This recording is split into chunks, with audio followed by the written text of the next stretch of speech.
میرے دوستوں بزرگوں اور بھائیوں، موت کا دن لوگوں نے برا دن سمجھ لیا ہے، حالانکہ موت کا دن وہ اچھا دن ہے۔ حضرت بلال رضی اللہ تعالیٰ عنہ عاشق رسول ہیں، فدائی رسول ہیں صلی اللہ علیہ وسلم۔ جب ان کے انتقال کا وقت آیا تو ان کی بیوی پاس میں بیٹھ کے رو رہی تھی کہ آج میرے شوہر کی جدائی ہے، کیسا غم کا پہاڑ مجھ پر ٹوٹ رہا ہے اور کیسے میرے اوپر مصیبت آ گئی۔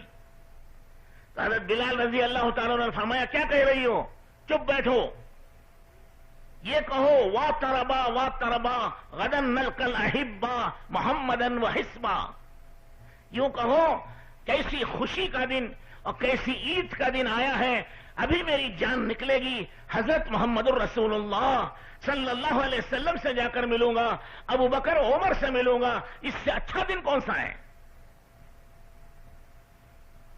انہیں یقین ہے کہ آج ادھر جان نکلی ادھر یہ روح پہنچی اللہ کے ہاں، اور وہاں سب کچھ یہ دیکھ لیں گے۔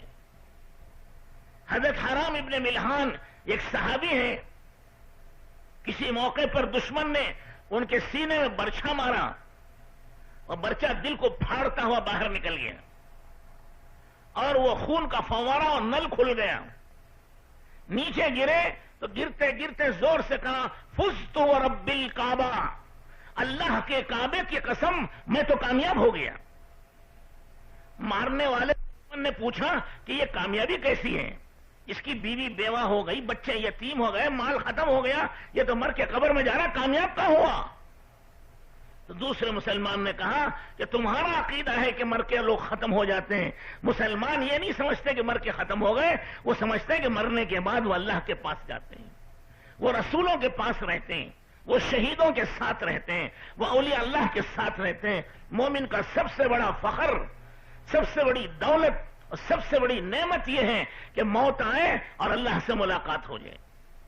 اسی کے لیے مومن جیتا ہے، اسی کے لیے مومن مرتا ہے، تو وہ تو کامیاب ہو گیا۔ تو اس نے کلمہ پڑھ کر وہ بھی مسلمان ہو گئے۔ تو میں نے عرض کیا کہ دوستوں بزرگوں اور بھائیوں، اللہ جل شانہ نے اس موت کے دن کو خوشی کا دن بنایا ہے، کیونکہ جیسے میں نے عرض کیا خوشی اس لیے کہ سب سے ملاقات ہو جاتی ہے اور اللہ جل شانہ جنت میں پہنچاتے ہیں، جنت کی نعمتوں میں رکھتے ہیں، جنت کی راحتوں اور عزتوں میں رکھتے ہیں۔ کون اس کا انداز کر سکتا ہے؟ جنت میں جو چھوٹا جنتی ہے، آخری درجے کا، تھرڈ کلاس کا، اس کو بھی اللہ تعالیٰ جتنی بڑی یہ دنیا ہے اس سے 10 گنا بڑی جنت دیں گے، 10 دنیا کے برابر ایک اکیلے کو جنت دیں گے، اس کے لیے نوکر و خادم 80,000 دیں گے، بیویاں و حوریں 70 پر 2 72 ہوں گی، یہ کم سے کم درجہ۔ اس کی جو نہالی ہے آج کل کتنے انچ کی بناتے ہیں؟ 10 انچ 12 انچ، 1 فٹ کی نہالی ہو گئی تو ہو گیا، اور وہاں اللہ جل شانہ 80 فٹ کی نہالی بنائیں گے اسے، اور زندگی ہمیشہ کی، موت نہیں، صحت ہمیشہ کی، بیماری نہیں، خوشی ہمیشہ کی، غم نہیں، جوانی ہمیشہ کی، بڑھاپا نہیں، راحتیں ہمیشہ کی، تکلیف نہیں، نعمتیں ہمیشہ کی، کبھی ختم نہیں ہوں گی۔ وَلَكُمْ فِيهَا مَا تَشْتَهِي أَنفُسُكُمْ وَلَكُمْ فِيهَا مَا تَدَّعُونَ، جو کچھ تمہارا جی چاہے گا وہ سب کچھ اللہ تعالیٰ جنت میں دیں گے، کسی چیز کی ممانعت نہیں ہے۔ آج وہ خواہش پوری نہیں ہو سکتی، ہر آدمی چاہتا ہے کہ میں زندہ رہوں، موت زبردستی پکڑ کے لے جاتی ہے۔ ہر آدمی چاہتا ہے کہ میں جوان رہوں، بڑھاپا چھین لیتا ہے جوانی کو اور وہ بڑھاپا اس پر مسلط ہو جاتا ہے۔ انسان چاہتا ہے کہ میں خوش رہوں، لیکن غم آتے ہیں اس کی خوشی چھین لیتے ہیں۔ دنیا میں راحت نہیں، دنیا میں خوشی بہت کم، دنیا کی جوانی بہت کم، اور دنیا کی زندگی بہت کم، آخرت کی زندگی بہت بڑی۔ جو آخرت کا صرف ایک دن ہے، پہلا دن قیامت کا، وہ 50,000 سال کا ہے۔ اس ایک دن کے مقابلے میں دنیا کی زندگی کو گنے تو 1.5 منٹ، پونے 2 منٹ بیٹھتی، ایک دن کی، اور باقی زندگی الگ ہے وہ۔ تو بہرحال بزرگوں اور دوستوں اور بھائیوں، موت خوشی کا دن ہوتا ہے. کس کے لیے؟ جس نے اللہ کی اطاعت کی ہو، اللہ کی فرمانبرداری کی ہو، اللہ کے رسول صلی اللہ علیہ وسلم کے پیچھے چلا ہو، آپ صلی اللہ علیہ وسلم کی غلامی اختیار کیے، اس کے لیے موت جنت ہے، نعمت ہے، راحت ہے. اس لیے اللہ تعالیٰ نے قرآن میں فرمایا وَمَن يُطِعِ اللَّهَ وَالرَّسُولَ فَأُولَٰئِكَ مَعَ الَّذِينَ أَنْعَمَ اللَّهُ عَلَيْهِم مِّنَ النَّبِيِّينَ وَالصِّدِّيقِينَ وَالشُّهَدَاءِ وَالصَّالِحِينَ وَحَسُنَ أُولَٰئِكَ رَفِيقًا. جو دنیا میں اللہ کی اطاعت و فرمانبرداری کرتے ہیں اور رسول اللہ صلی اللہ علیہ وسلم کی اطاعت و فرمانبرداری کرتے ہیں، ان کو اللہ جل شانہ ان لوگوں کے ساتھ قیامت کے دن ملا دیں گے جن پر اللہ نے خصوصی انعام کیا ہے، خصوصی نعمتیں دی ہیں. عام نعمتیں تو اللہ کے سب پر ہیں، مسلمان پر بھی ہیں، غیر مسلم پر بھی ہیں، انسان پر بھی ہیں، جانور پر بھی ہیں. یعنی خصوصی نعمتیں وہ کون ہیں جن کو اللہ نے خصوصی نعمت دی؟ وہ نبیوں کی جماعت ہے جن پر اللہ کا خاص فضل ہے. وہ نبیوں کی جماعت، صدیقین کی جماعت، حضرت ابوبکر صدیق رضی اللہ تعالیٰ عنہ جیسے، شہیدوں کی جماعت، حضرت عمر رضی اللہ تعالیٰ عنہ جیسے، والصالحین، اولیاء اللہ کی جماعت، حضرت خواجہ معین الدین چشتی رحمت اللہ علیہ کے ساتھ، حضرت غوث العظم رحمت اللہ علیہ کے ساتھ ملا دیں گے. ہم چل رہے ہیں یہود و نصارہ کے راستے پر، کفار و مشرکین کے راستے پر، مجوسی و پارسی کے راستے پر، اور دعا کرتے ہیں اہدنا الصراط المستقیم.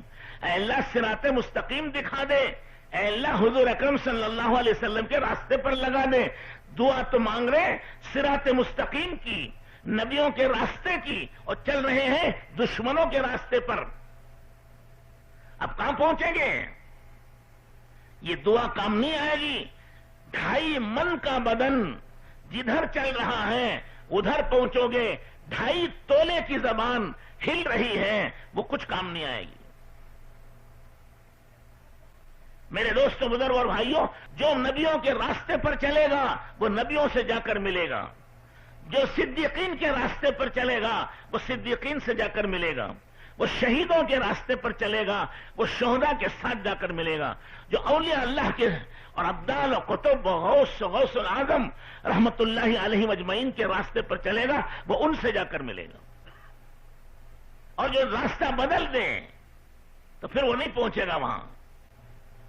اگر تمہیں نبیوں سے ملنا ہے اور صدیقین سے ملنا ہے اور شہیدوں سے ملنا ہے اور صحابہ سے ملنا ہے اور اولیاء اللہ سے ملنا ہے تو ان کے راستے پر چلنا پڑے گا. ان سب کا راستہ ایک ہے. وہ کیا ہے؟ اللہ نے قرآن میں فرمایا وَلَكُمْ فِي رَسُولِ اللَّهِ أُسْوَةٌ حَسَنَةٌ. تم سب کے لیے نمونہ اور سیمپل اور ماڈل حضرت محمد الرسول اللہ صلی اللہ علیہ وسلم کی ذات گرامی ہے. ان سے محبت کرنا، ان کی سنتوں پر چلنا، ان کے راستے پر چلنا، یہ نجات کا ذریعہ ہے، کامیابی کا ذریعہ ہے، عزت و بلندی کا ذریعہ ہے. آپ کے راستے سے ہٹ گئے تو پتہ نہیں کہاں جائیں گے. صرف اللہ جل شانہ نے فرمایا کہ اے ایمان والو، اے مسلمانوں، ہم نے جنت میں جانے کے سارے دروازے اور راستے بند کر دیے.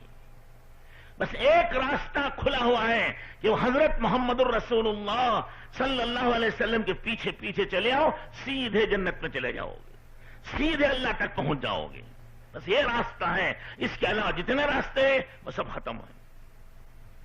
صدیقین بھی، شہداء بھی، اولیاء اللہ بھی، قطب و ابدال بھی، غوث العظم بھی رحمت اللہ علیہ اجمعین، یہ سب حضور کے راستے پر چلیں گے. حضور اکرم صلی اللہ علیہ وسلم کے راستے پر چلیں گے، عزت ملے گی، کامیابی ملے گی، اللہ کی رضا ملے گی، مغفرت ملے گی، جنت ملے گی، ہمیشہ کی نعمتیں ملیں گی. وہ راستہ چھوڑ دیا تو سر پٹکتے رہ جائیں گے، پہنچ نہیں سکتے. خلاف پیمبر کسے رہ گزید کہ ہرگز بمنزل نہ خواہد رسید.